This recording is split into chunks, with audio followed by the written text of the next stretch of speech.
Ya kalau kemarin tiba-tiba cancel karena gue ada urusan mendadak.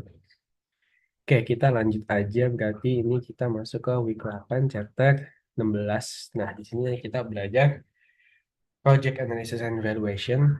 Ini sebenarnya masih nyambung-nyambung ya sama materi paruh kemarin, materi paruh pertama, terutama di materi akhir-akhir itu nyambung-nyambung ke NPV. Ini kayak lanjutannya aja sih. Ini ya lebih ngebahas apa ya, lebih ngebahas suatu skenario lah dalam misalkan lu mau mengestimate si NPV-nya itu gitu.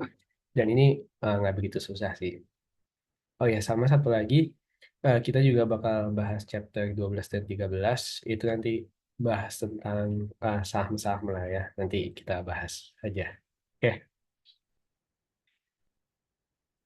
Nah, jadi yang pertama itu kita dalam menghitung NPV kan nggak semata-mata itu bisa benar ya. Jadi ya walaupun hasilnya positif, tapi kita tuh harus melihat nih sebenarnya ini NPV ini tuh masuk akal nggak sih gitu.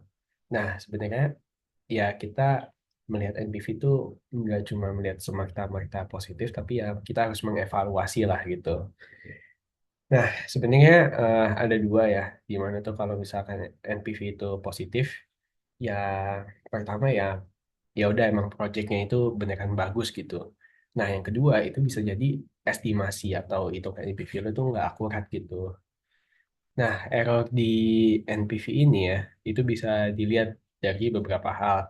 Kayak pertama itu bisa dilihat dari forecasting risk-nya sama source of value-nya gitu. Dari mana sih kita bisa melihat kalau si NPV ini tuh ternyata bisa dibilang overvalue atau undervalue gitu. Nah, lanjut aja. Di sini makanya kita pakai beberapa analisa ya gitu. Yang pertama tuh kita pakai skenario sama what if analysis, di mana kalau skenario sendiri itu kita ngelihat nih sebenarnya best case sama worst case suatu NPV itu kayak gimana sih gitu. Ya kalau best case tentunya kalau secara prinsip ekonomi ya berarti dia kan high revenue dengan low cost gitu ya. Dia mendapat apa? Mendapat pendapatannya itu setinggi mungkin dengan cost yang kecil gitu. Nah, kalau worst case-nya ya kebalikannya aja berarti dia berada di kondisi yang paling buruk lah gitu ya berarti lu pendapatan lu kecil terus cost lu juga mahal gitu berarti untungnya kecil. Nah ini bisa dilihat aja ya, contoh di tabelnya aja gitu. Terus ada beberapa advantages sama disadvantages dengan lu menggunakan skenario ya analisis ini. Pertama ya lu bisa melihat sih sebenarnya ya mengexamine ya beberapa possible outcome gitu ya, lu mau best mau worst atau lu mau yang biasa-biasa aja gitu. Nah, sebenarnya ada juga disadvantage-nya. Sebenarnya sama aja sama yang evaluating si NPV ini. Disadvantage-nya apa ya? Lu bisa apa ya, bisa salah gitu asumsi lu. Misalkan, oh ya udah nih kira-kira kayaknya tahun depan misalkan lu sektor apa? Sektor FMCG bagus nih. Ya udah lu berasumsi bagus gitu. Tiba-tiba ekonomi crash gitu. Nah, itu kan nggak ada yang tahu ya. Jadi makanya kita sebenarnya bisa pakai skenario analisis ini ya, tapi balik lagi ada disadvantage-nya kayak yang tadi gitu. Nah, ini ada juga sensitivity analysis di mana kita melihat ya sebenarnya ada sih misalkan kita kan menghitung NPV kan nggak cuma dari ya ada beberapa cost-nya gitulah. Kalau di sini kita bakal bahas variable cost sama fixed cost-nya. Kalian udah belajar itu di PE juga kan. Ya, kita melihat seberapa sih misalkan kayak seberapa pengaruh variable cost dalam perusahaan ini gitu. Misalkan ada perusahaan Coca-Cola gitu. Ya udah sebenarnya yang sebenarnya lebih volatile tuh dia tuh yang mana sih variabelnya? Apakah dia variable cost-nya, apakah dia fixed cost-nya gitu. Nah, itu bisa dihitung pakai sensitivity analysis. Nah, ini ada juga break-even analysis ya. Di sini kita melihat relasi ya antara sales volume sama profitability-nya apa. Di mana kita tuh bisa memproduksi seberapa banyak barang lah gitu yang kita harus produksi biar si ininya nol gitu. Biar biar BEP lah gitu istilahnya. Nah, yang terakhir di sini ada degree of operating leverage. Ya, di sini kita melihatlah relasi antara sales sama operating cash flow-nya dilihat dari fixed cost-nya gitu.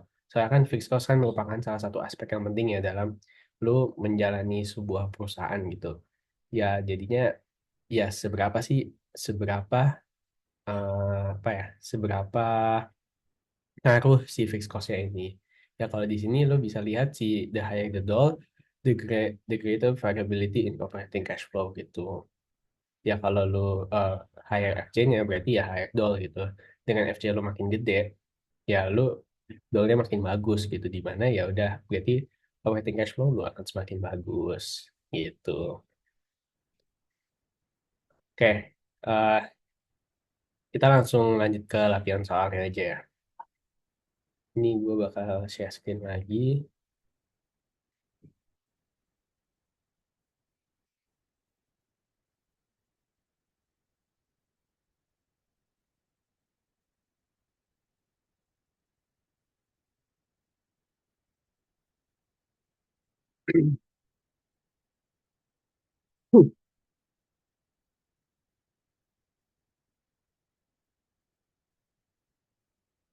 Oke, kelihatan ya dua-duanya.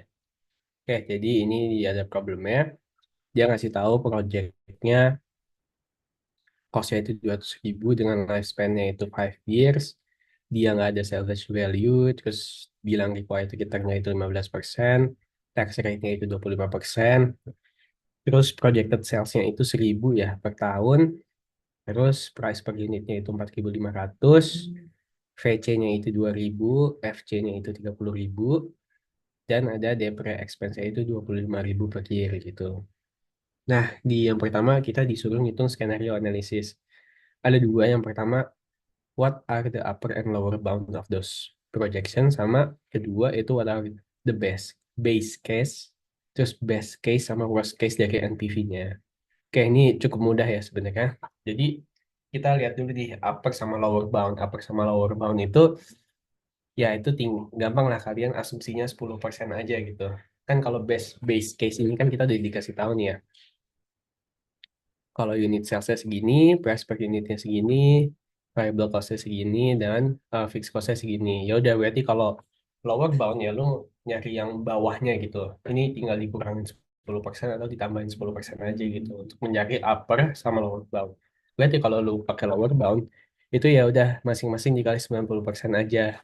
Berarti nanti dikali 90%, kali 90%, kali 90%, kali 90% ya. Nah, ini juga sama kali 110%, kali 110%, 110%, dikali 110% untuk mendapatkan lower upper bound gitu. Nah, kalau udah ketemu kita disuruhnya gini, base case, best case sama worst case-nya gitu.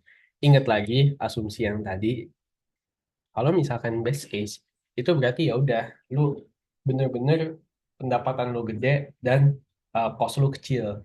Makanya uh, nih kalau dibandingin dia itu di si best case-nya ini si unit sales-nya dia paling gede kan. Terus harganya yang dia jual juga paling mahal, tapi dilihat dari cost-nya itu kecil gitu. Paling kecil di antara ketiga ini. Ya melihat asumsi yang tadi ya gitu. Dan salesnya juga ya balik lagi ya gitu.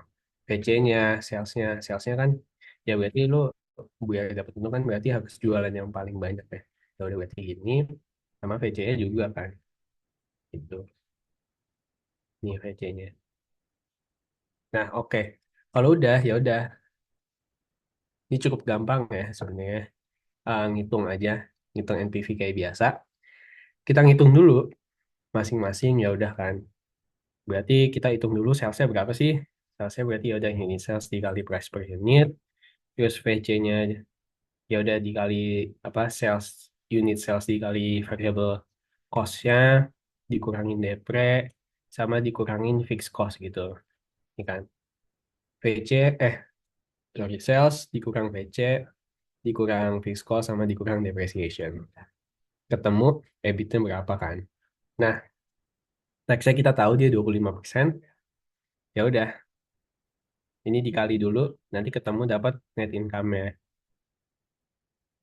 Ya udah untuk OCF-nya berarti tinggal di add back aja si depreciation-nya ya. Jangan lupa kayak biasanya Nah, nanti kalian hitung dulu nih sampai OCF-nya gitu kan. Hitung dulu sampai OCF-nya. Kalau udah dapat semua, ini kan base case sama worst case-nya. Kalau base case ini yang dikasih tahu aja sih dari soal berapa gitu. Kalau base case sama worst case yang ngikutin asumsi yang tadi ya. Nah, kalau udah dapat OCF-nya, nah cara ngitung NPV jangan lupa kita harus present value-in dulu ya. Nah, jadi kita ngitung si apa namanya present value interest factor annuity-nya gitu. Ya udah kita biasalah masukin rumus yang biasanya itu berarti satu minus satu dibagi satu plus 15% karena kita required returnnya 15% dan T-nya itu berapa 5 tahun terus dibagi 15% lagi dapat nih ketemu kan. Nih, dapat 3, bla bla bla bla bla. Nah, berarti untuk NPV-nya jangan lupa kita kaliin berarti. Nih, terus jangan lupa dikurang sama initial outlay-nya ya atau investment cost-nya gitu. Ketemu deh NPV-nya masing-masing buat best case, worst case, sama base case-nya gitu.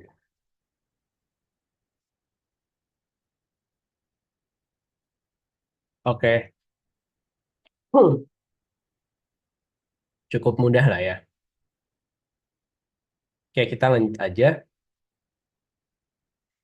eh yang B itu what is the sensitivity of OCF to changes in variable cost gitu kan.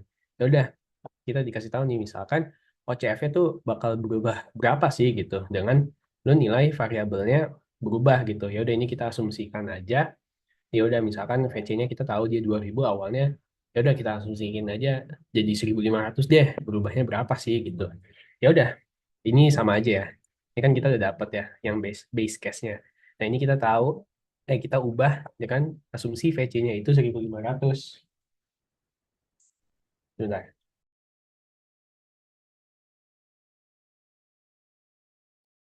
Oke, lanjut. Ya udah, berarti kita nanti ganti aja kan si VC-nya ini. Ya udah. Eh, ya udah kita ganti aja si VC-nya hitung-hitung lagi sama aja gitu. Yang ganti kita VC-nya ini kan yang diubah kan. Sisanya itu sama. Ketemu nih NPV-nya berapa gitu dengan ngitung yang tadi ya. Dengan ngitung ini dan dikurang ini gitu. Nah, kita tahu nih sebenarnya perbedaannya masing-masing berapa kan.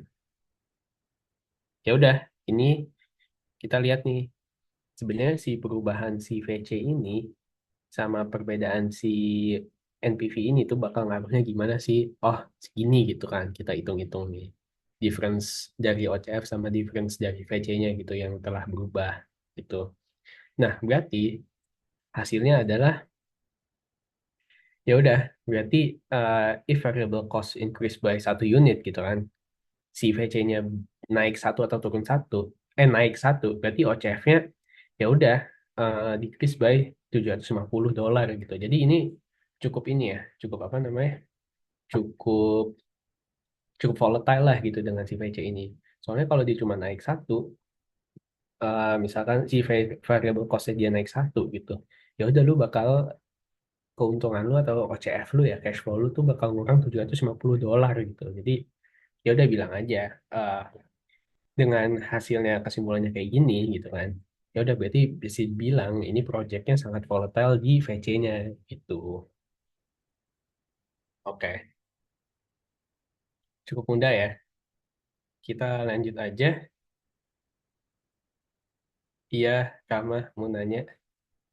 Iya kamu aku mau nanya Kak, kalau yang apa yang B itu yang sensitivity analysis yang asumsi PC-nya jadi 1.500 itu kayak bebas. Bebas aja bebas gitu. Suka-suka aja sih. Tapi kalau misalkan di soal dikasih tahu mesti misalkan berubahnya berapa persen gitu. Ya udah lu dikaliin aja gitu. Oh, oke oke. Tapi kalau di sini bebas gitu masukinnya. Iya, bebas aja gitu. Nggak dikasih Baik, tahu sih. makasih Kak. Oke. Tapi kalau buat yang sensitivity analysis ini kadang-kadang nggak VC doang ya. Bisa jadi dia tuh malah FC atau misalkan dia unit price-nya yang berubah. Jadi ya udah nggak sekedar VC doang. Jadi kalian harus ya pintar-pintar bukan pintar ya harus teliti lah sebenarnya yang ditanya tuh apa gitu. Oke, kita lanjut.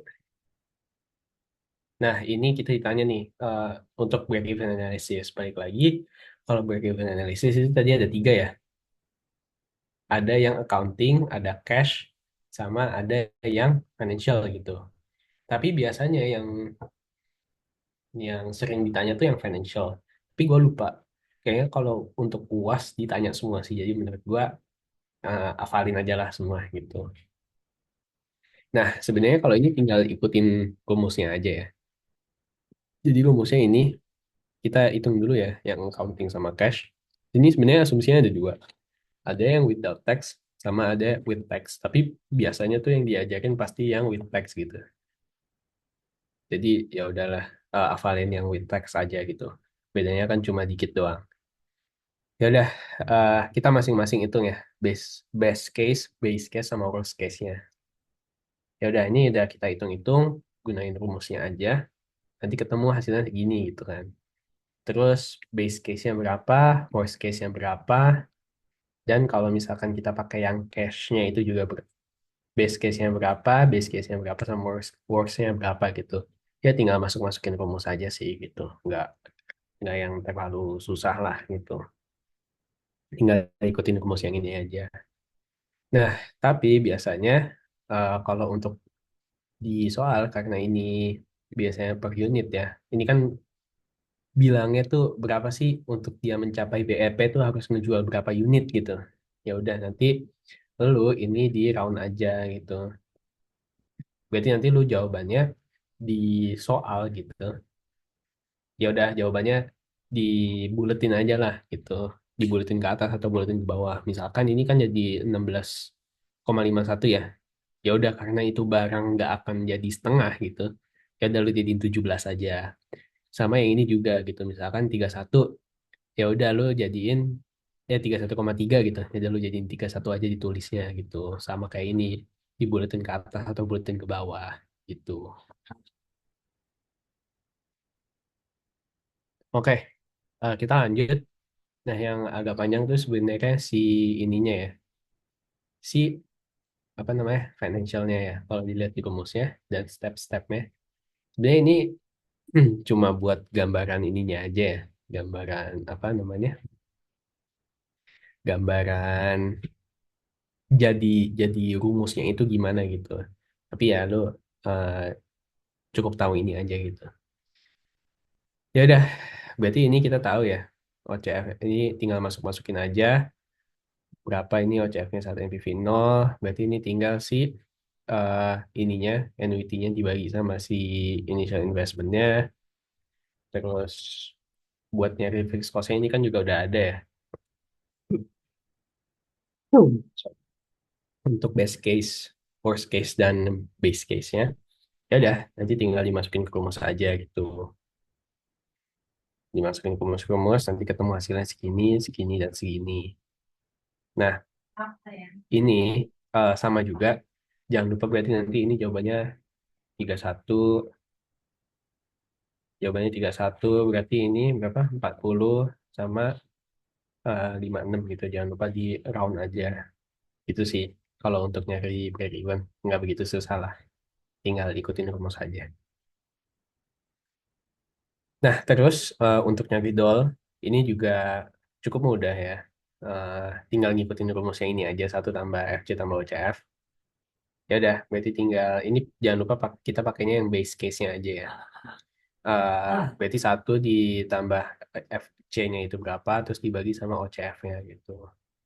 Ya udah, berarti asumsinya adalah if sales increase by 1%, ya udah berarti OCF-nya increase by 1.016% gitu. Itu sih paling kalau untuk materi yang ini. Ada yang ditanya kah? Ingat gue, ya udah hafalin, lu tahu cara buat ini, cara buat ini. Biasanya sih ini yang dihitung ya, yang financialnya aja sih. Sama disuruh nyari doll. Itu biasanya jadi satu soal sih. Jadi ya itulah seperti biasa MK, lu ngerjainnya harus cepat dan teliti itu. Jadi ini seingat gue satu soal gitu di UAS. Gitu sih. Ada lagi kah yang mau ditanya? Kalau nggak ada, kita lanjut aja materinya.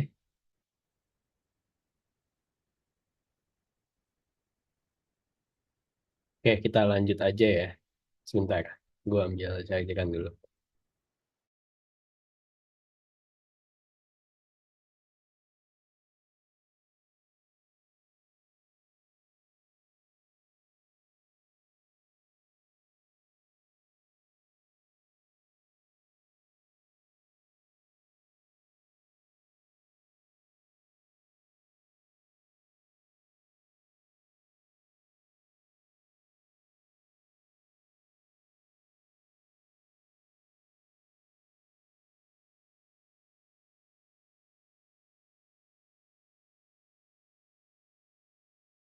Oke, kita lanjut ya.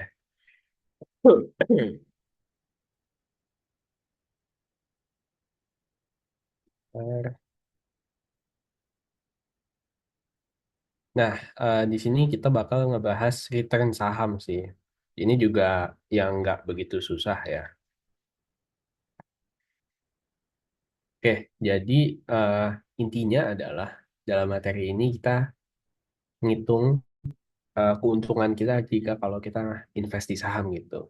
Ya udah istilahnya rumus intinya adalah ini gitu, dividen yield ditambah sama capital gain yield gitu. Ya lo dividen ini berarti D ya, dividen yang dikasih ditambah satu dibagi price-nya berapa.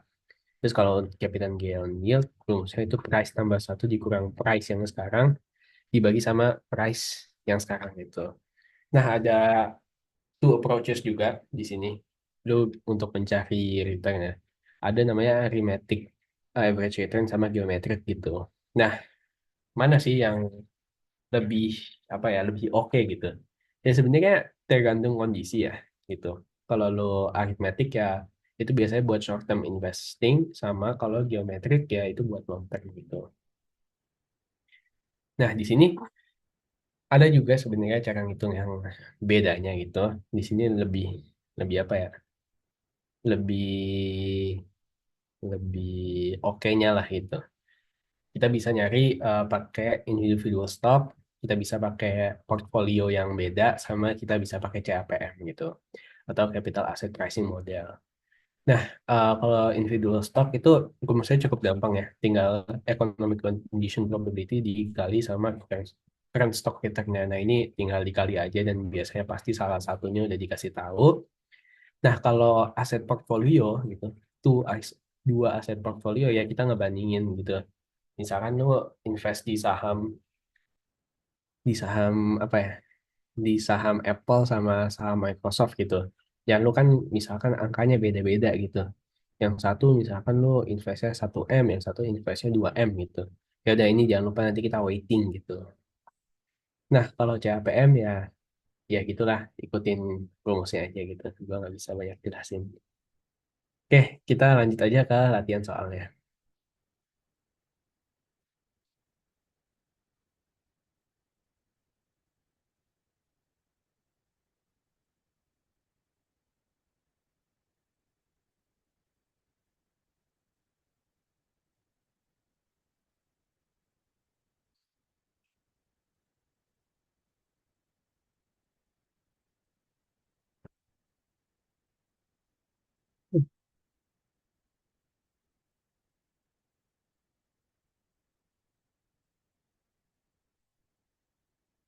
Oke, jadi di sini, oke. Jadi di sini itu ditanya ya, misalkan lo punya stok Y and stok Z gitu, ya udah lo di pertama disuruh nyari average return sama arithmetic return sama geometric returnnya. Nah yang kedua lo disuruh calculate portfolio returnnya berapa sih gitu. Oke, jadi kita lanjut ya ke yang soal pertama dulu gitu.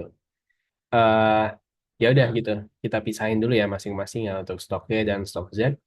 Nah, karena kita tahu rumus awalnya itu untuk nyari return adalah jangan lupa dividen yield ditambah capital gain yield. Jadi ya udah kita ngitung dua-duanya gitu.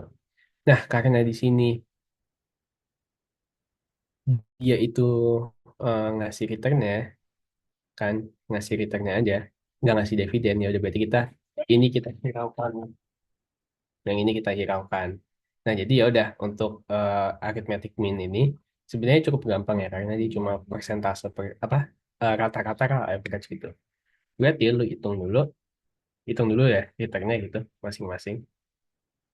Ini tinggal ya tinggal dibagi dikurang bagi aja gitu kan, yang sekarang sama yang tahun lalu lu dapet growth-nya berapa lah gitu, untuk ngitung growth-nya misalkan di 2017 ke 2018, 2018 ke 19, 19 ke 20, dan 20 ke 21 gitu. Ya udah, nah kalau aritmetik ya udah ngitung si rata-ratanya aja gitu kan. Nggak susah lah gitu. Berarti nanti yang 12% ditambah minus 14, ditambah 4, ditambah 15, terus dibagi berapa? Dibagi 4 gitu. Cukup, cukup mudah. Nah, kalau yang aritmetik ini rada beda, tapi ya ngikutin rumus saja lah gitu. Nah, rumusnya berarti nanti satu ditambah return yang satu dikali satu tambah return dua ditambah bla bla bla bla bla. Nah, nanti kalau udah di jangan lupa dipangkatin ya dari yang semuanya ini, berarti satu pangkat seperempat dikurang minus satu itu. Ya udah nanti ketemu berapa persen. Ya udah, eh, ini juga sama ya berarti ya. Karena di sini dia price-nya itu apa konstan ya dari tahun ke tahun, tapi dia ngasih dividen yang berbeda-beda, makanya kita pakai dividennya aja gitu. Ya udah, berarti ini sama ya, kita nyari return dari dividen yang itu sendiri, berarti kita tambah-tambahin terus dibagi aja 4 gitu, karena dia 4 kali terus ya udah deh, ketemu deh si arithmetic mean-nya. Ini juga sama aja, ngikutin aja. Berarti satu plus return yang pertama dikali satu plus return yang kedua dan seterusnya.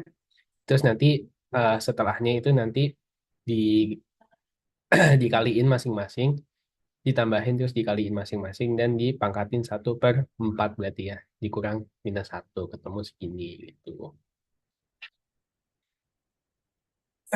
Oke, itu buat yang 1A. Nah, kita lanjut ya ke 1B. Dia soalnya bilang nih invest 100 millions in stock Y dan 250 million in stock Z. You have probabilities of recession yang 45%, normal 30%, dan boom 25%. Boom itu berarti uh, kondisinya bagus ya. Under recession circumstances, you expect the return will be 3%, lower than the return in normal gitu kan.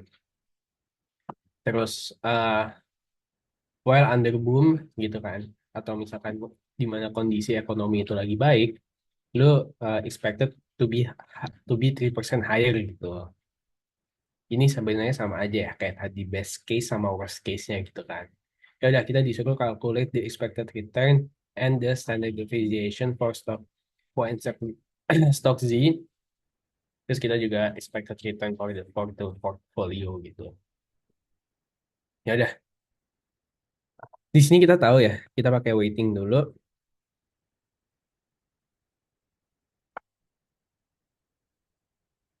Ya udah, karena ini kita tahu kalau ini kita 100 million dan yang ini 150 million, berarti kita total invest 250 kan. Jangan lupa ini kita weighting dulu, berarti tinggal 100 dibagi 50, alokasinya berapa sih dari dana yang kita punya itu 40%, dan untuk stokzinya itu 60% gitu kan. Kayak kita udah tahu weightingnya masing-masing. Nah,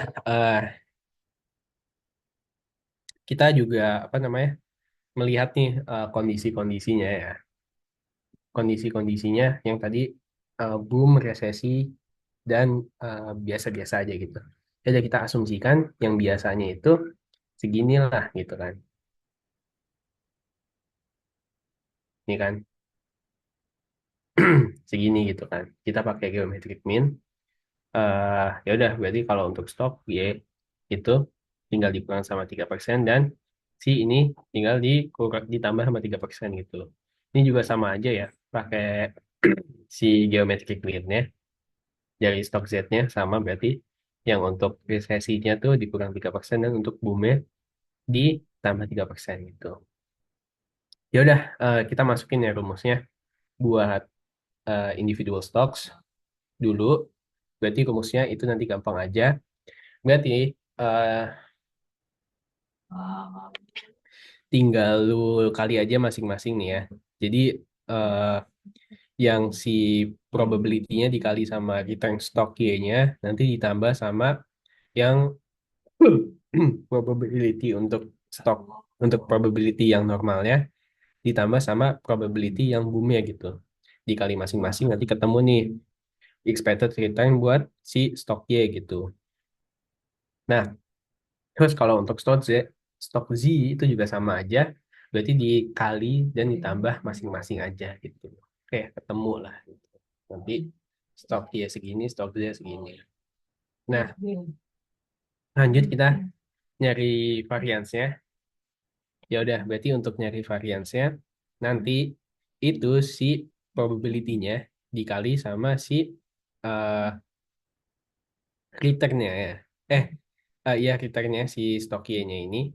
Terus dikurang sama expected returnnya nanti dipangkatin sama 2 gitu. Nah, yang lain-lainnya juga sama aja. Berarti kalau untuk yang kondisi normalnya, itu nanti tinggal ditambahin aja yang sama yang kondisi normal. Berarti normalnya si probability-nya dikali sama si return apa geometric mean-nya itu, geometric mean-nya yang di kondisi normal dikurang sama si eh, apa expected return-nya gitu yang udah kita dapat. Terus nanti dipangkatin 2 gitu. Yang ngikutin rumus ini aja lah. Tapi masing-masing gitu. Karena kita ada 3 kondisi ya udah lu ngitung 3 kali nanti ditambahin semua. Ketemu deh hasilnya segini untuk variansnya. Nah untuk stok Z sama aja ya. Tinggal diganti yang stok Z ini aja. Oke. eh untuk si apa namanya? Untuk nyari standard deviation itu juga nggak susah ya. Tinggal diakarin aja. Ya kan? Nanti dapatnya segini. Tuh. Nah, kita ngitung expected return portfolio kita gitu. Kan kita tahu nih expected return masing-masing individu stocks-nya kita berapa kan. Nah, kita nyari si ininya. Ya udah, berarti tinggal gampang aja. Berarti eh weighting-nya ya, weighting-nya dikali sama return yang stok Y, terus nanti ditambah weighting yang stok Z dikali sama return stok Z-nya gitu. Nanti ketemu deh, tinggal ditambahin aja, ketemu boom. Berarti lu expected return dua saham ini 6,10% gitu. Ini bisa dilihat lah ya. Oke, kita lanjut ke problem 2. Nah, di sini kita tahu lah ya. Di soalnya dikasih tahu stoknya ada MNOP, terus betanya masing-masing segini. Kita dikasih tahu expected return-nya segini atau secara intrinsiknya. Terus dikasih tahu juga risk free rate-nya berapa dan market return-nya itu berapa persen. Terus kita disuruh identify nih mana sih saham yang overvalue dan undervalue gitu. Ya udah, ini kita pakai rumus CAPM aja. Berarti nih ya, si ini risk free rate-nya ditambah sama ditambah sama iya ditambah sama betanya ini, betanya dikali sama eh apa namanya? Risk marketnya dikurang sama risk free-nya gitu. Berarti RM dikurang RF ya gitu. Dia dapat masing-masing ya udah ketemu sama segini gitu. Nah, ini dia bisa lihat ya. Dia overvalue kenapa? Karena dia bisa diidentifikasikan di overvalue. Kenapa? Karena dia intrinsic value-nya itu lebih kecil daripada market value. Ini secara return ya, gitu. Sedangkan kalau undervalue itu di mana intrinsic value-nya lebih gede dibanding market value-nya in return-nya. Tapi kalau lu angka biasa, ya ini kebalikannya aja gitu. Berarti kita tahu ya, gimana sih? Nah, kita tahu nih, kita udah diidentifikasi sendiri CAPM-nya berapa, dan kita dikasih tahu given si expectednya. Karena kita tahu kalau dia itu apa namanya intrinsic value-nya lebih kecil, ya udah berarti dia overvalue gitu. Nah, sedangkan sisanya itu juga ngitung-ngitung sendiri. Setelah kita ngitung-ngitung sendiri, kita bandingin gitu sama expected return-nya gitu, yang intrinsic value-nya. Ya udah, berarti setelah kita dapat, kita bandingin, oh ternyata semua si expected return-nya ini lebih gede gitu. Berarti sahamnya itu undervalue gitu. Oke, paling dari gue itu aja untuk dua chapter ini.